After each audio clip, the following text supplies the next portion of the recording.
After 6 long days, the manhunt for the Brown University shooter is finally over. Police identifying a 48-year-old Portuguese national, Claudio Valente, as the man responsible for not only Saturday's shooting at Brown, but also the murder of an MIT nuclear physics professor. Federal agents found Valente dead from a self-inflicted gunshot wound inside a storage locker in Salem, New Hampshire. An individual was identified as Claudio Neves Valente, and he was a 48-year-old man. He was a Brown student. He was a Portuguese national, and his last known address was in Miami, Florida.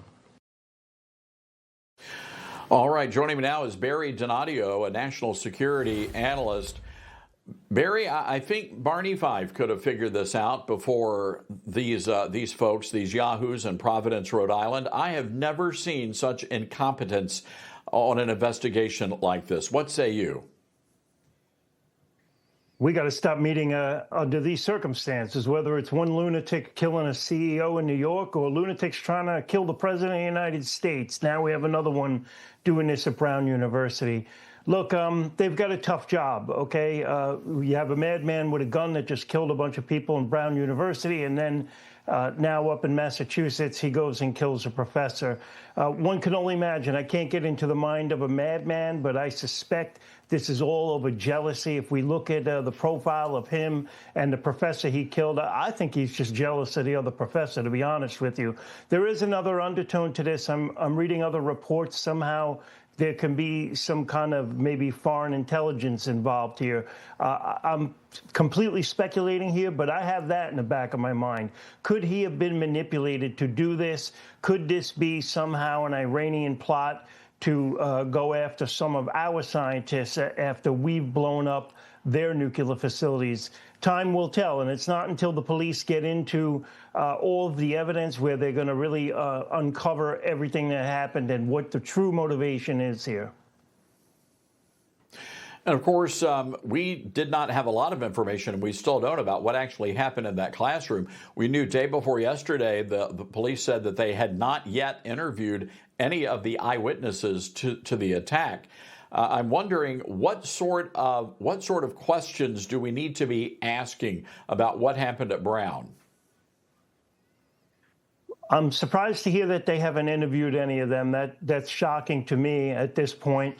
But if that allegation is true, and if it were me, I would be asking what kind of a weapon he had, obviously a description. Did he say anything? Did you notice him before the attack? So these are just some questions I would want to know. And if any of them somehow knew him in any way, shape, or form prior to the event.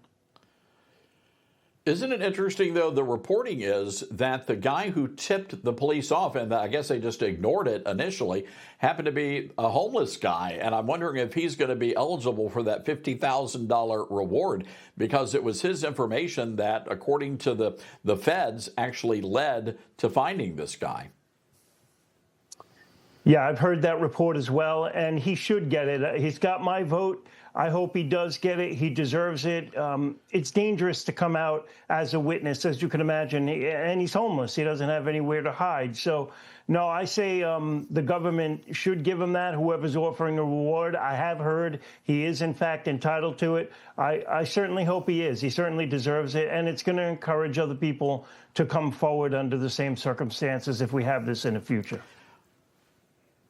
What sort of lessons here do we need to be learning, Barry? I mean, we've heard that this particular building had complete access, open access. Anybody could walk in.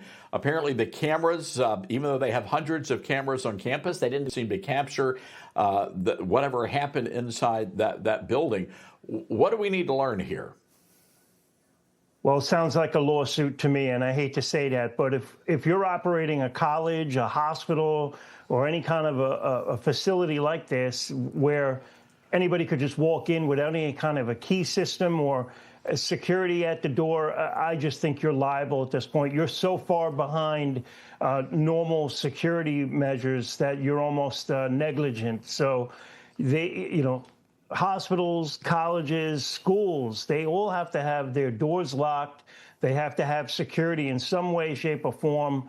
There has to be armed security ready to confront somebody like we encountered there at Brown University. And of course, even though this guy shot himself, killed himself, the investigation still continues. And I share your concerns, and I do wonder if maybe there was some sort of this was some sort of a hit to take out that MIT professor. Yeah, it seems this professor may have had some contacts with the Portuguese government. I know the Portuguese president made a statement on his death. So there is a lot to uncover. I'm not sure we'll get the whole story of what exactly happened here, but I know that this professor just got an award from the President of the United States for his achievements in science. Smart guy and working on some pretty interesting projects. If you go to his website there, you'll see them. So again, I keep in the back of my mind, I'm always thinking whenever we have a foreign national doing some violence like this, it could be foreign intelligence. It could have some kind of foreign influence, and he could have been a sleeper cell. And another point, he used a Glock, he used a pistol. Apparently, there's been 2 of them. It's not easy to buy a pistol, learn how to load it, unload it, and fire it correctly and actually hit anything with it. Everybody thinks that you could just, let me go buy a pistol and I can shoot and hit something. But this man was most likely trained. I'm curious of who trained him. All right. Well, Barry, we've got to leave it there. Appreciate your analysis as always. Thank you. And stay with us, folks.